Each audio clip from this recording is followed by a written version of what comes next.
नमस्कार। Sanskrit online classes में आप सभी का स्वागत है।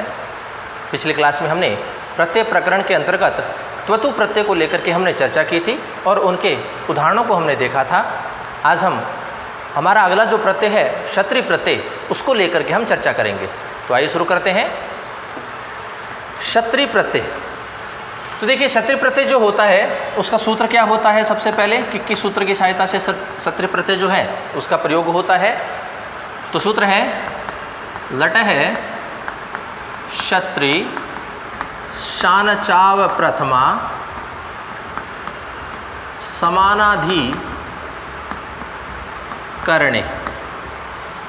लट है क्षत्रि शान चाव प्रथमा समानाधिकरणे। ये सूत्र आता है जो कि क्षत्रिय प्रत्यय और सानच प्रत्यय, देखिए दो प्रत्यय है इसमें, क्षत्रिय प्रत्यय और सानच प्रत्यय, इन दोनों प्रत्ययों के लिए हमारा ये सूत्र काम में आता है। लटः क्षत्रि सानचाव प्रथमा समानाधिकरणे। अब देखिए स्थिति क्या है। ये कहता है कि लट है अर्थात लट लकार में, लट लकार का प्रयोग करते हुए हम क्या करते हैं, क्षत्रिय प्रत्यय या सानच प्रत्यय का प्रयोग हम करते हैं। लट लकार का तात्पर्य हो गया वर्तमान काल। वर्तमान की स्थिति में अर्थात जो कार्य चल रहा है उस कार्य को बताने के लिए हम क्षत्रिय और सानच प्रत्यय का प्रयोग करते हैं। ठीक है ना।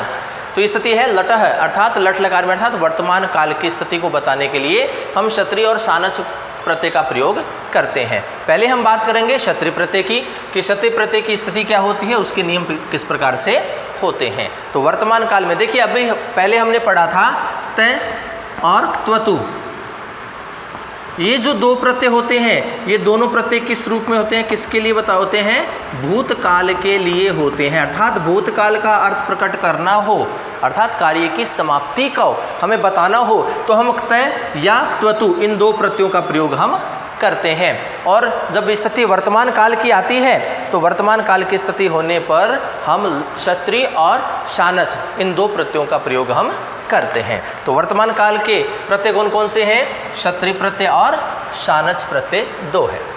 क्षत्रिय प्रत्यय की हम बात कर रहे हैं तो क्षत्रिय प्रत्यय में ये जो श होता है इसकी इत्संज्ञा होकर के लोप हो जाता है, री जो होती है इसकी भी इत्संज्ञा होकर के लोप हो जाता है। तो शेष क्या रहता है, अत शेष रहता है। तो क्षत्रिय प्रत्यय में शेष क्या रहता है, अत शेष रहता है। अब देखिए इसकी पहचान देख लेते हैं। पहचान कि क्षत्रिय प्रत्यय किसी में जुड़ा हुआ है और पुल्लिंग का कोई शब्द है या स्त्रीलिंग का कोई शब्द है या नपुंसक लिंग का कोई शब्द है तो वो शब्द किस प्रकार से हमें दिखाई देंगे, किस प्रकार की ध्वनि उसमें हमें दिखाई देगी। अगर पुल्लिंग का कोई शब्द है और उसमें क्षत्रिय प्रत्यय जुड़ा हुआ है तो अंतिम ध्वनि किसकी होगी, हमारी अन की होगी। और यदि स्त्री प्रत्यय है तो अंतिम ध्वनि अंति इस प्रकार की होगी। और नपुंसक लिंग का कोई शब्द है और जिसमें क्षत्रिय प्रत्यय जुड़ा हुआ है तो अंतिम ध्वनि किसकी होती है, अत की होती है। तो ये होती है पहचान क्षत्रिय प्रत्यय को लेकर के।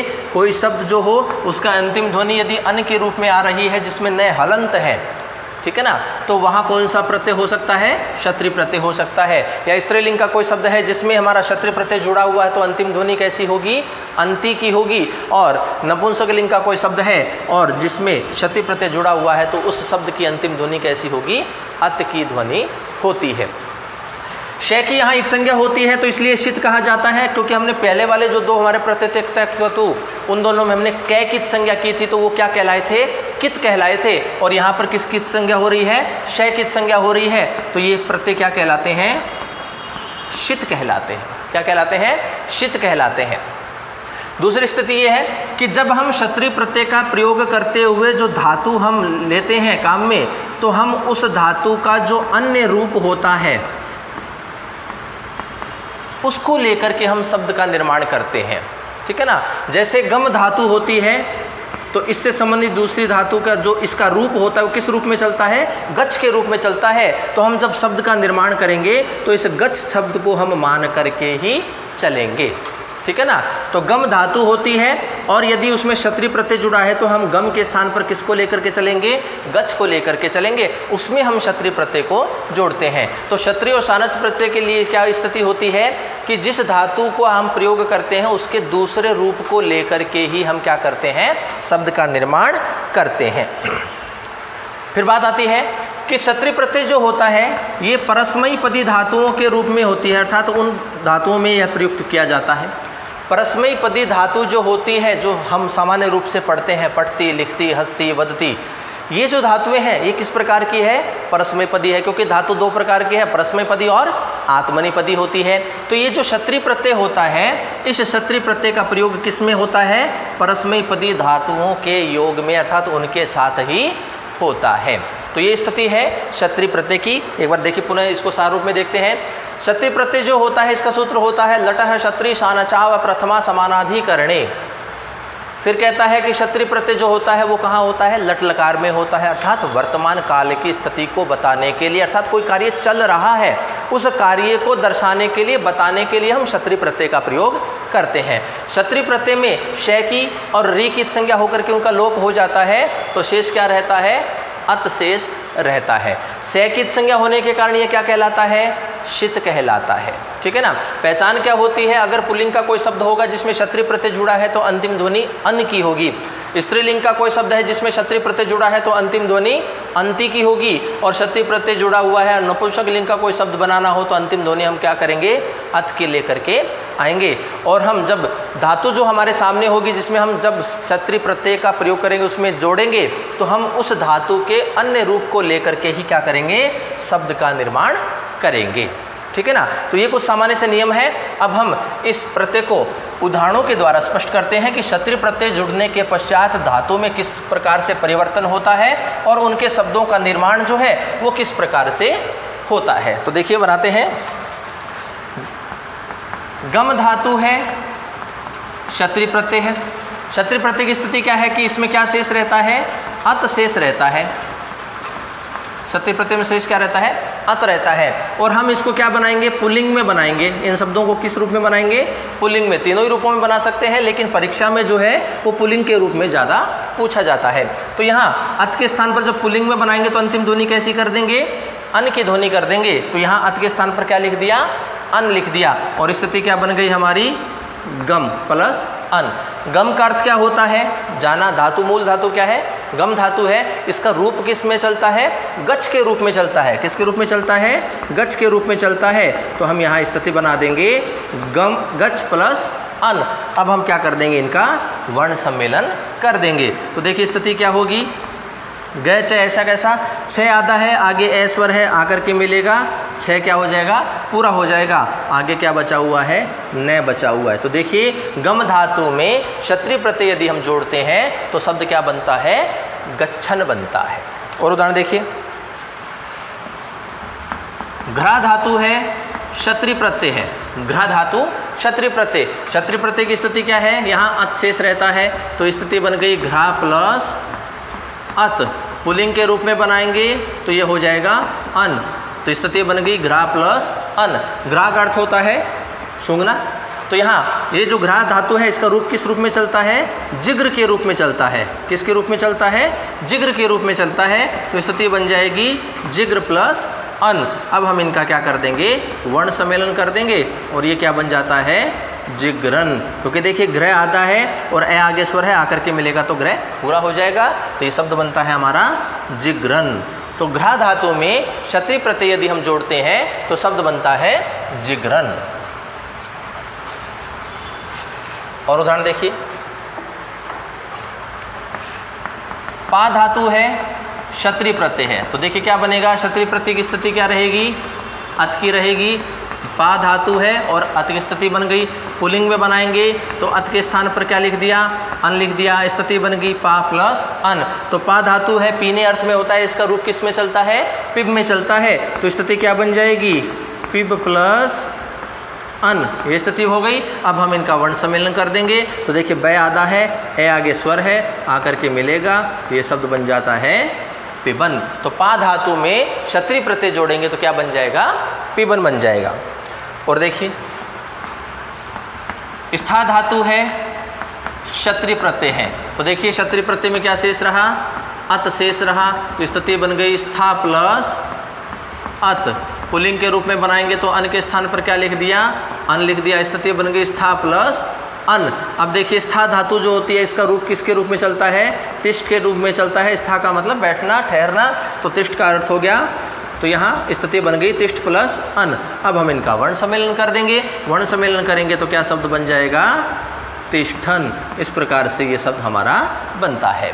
तो स्था धातु में क्षत्रिय प्रत्यय यदि हम जोड़ेंगे तो शब्द बन जाएगा तिष्ठन। और उदाहरण देखिए,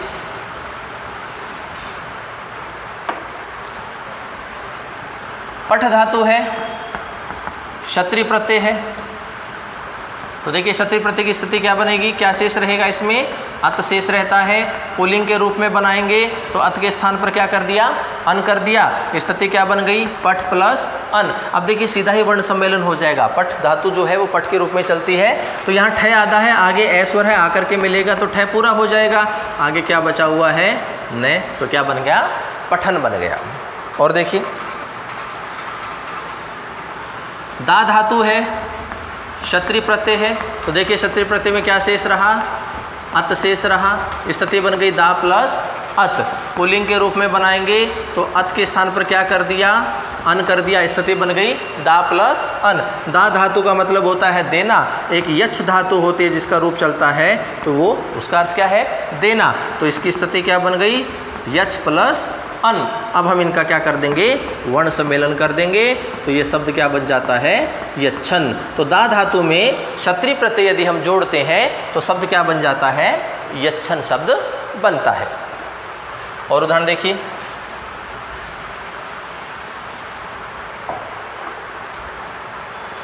क्रीड धातु है,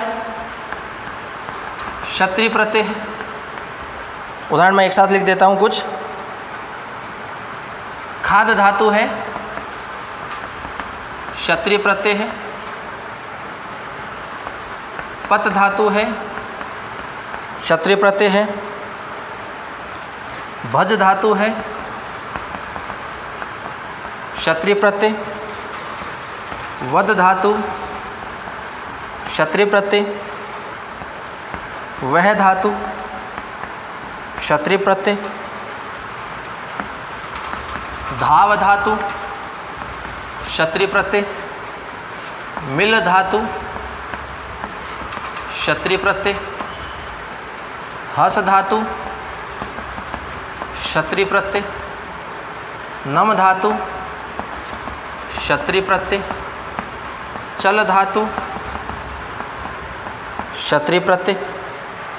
तो इस प्रकार से देखिए कुछ ये धातुएं हैं जिनमें हमने क्या किया है? क्षत्रिय प्रत्यय जोड़ा है। अब ये शब्द किस प्रकार से बनेंगे? तो देखिए ये जो धातुएं हैं ये इसी रूप में चलती है ना। तो यहाँ पर स्थिति क्या बनती है? सत में क्या शेष रहता है? अत शेष रहता है और उसके स्थान पर हमें क्या करना है? अन करना है। पुल्लिंग के रूप में हम क्या करेंगे? सब में अन का प्रयोग हम उसमें करेंगे। सब में क्या हो जाएगा? शेष क्या रहता है? अत शेष रहता है। लेकिन हम क्या करेंगे? पुल्लिंग में जब हम बनाएंगे तो अत की जगह क्या कर देते हैं? अन कर देते हैं, क्योंकि पुल्लिंग की ध्वनि जो है वो किस रूप में होती है? अन के रूप में होती है। तो ये स्थिति बन गई हमारी। अब देखिए धातु के अंत में क्या है? ड आधा अक्षर है और आगे क्या है? स्वर है। तो ये स्वर सीधा आकर के इसमें मिल जाएगा और मिलेगा तो ये स्थिति क्या हो जाएगी? पूरी हो जाएगी। तो देखिए शब्द क्या बन जाएगा? क्रीडन बन जाएगा। खाद धातु आगे अन है तो ये क्या बन जाएगा? खादन बन जाएगा। इसके बाद है पत धातु है, अन क्षत्रिय का अन शेष रहता है तो ये शब्द क्या बन जाएगा? पतन बन जाएगा। भज धातु है तो ये शब्द क्या बन जाएगा? भजन बन जाएगा। वद धातु है तो ये शब्द क्या बन जाएगा? वदन बन जाएगा। वह धातु है, शब्द क्या बनेगा? वहन बन जाएगा। धाव धातु है, शब्द क्या बनेगा? धावन बन जाएगा। मिल धातु है तो ये शब्द क्या बन जाएगा?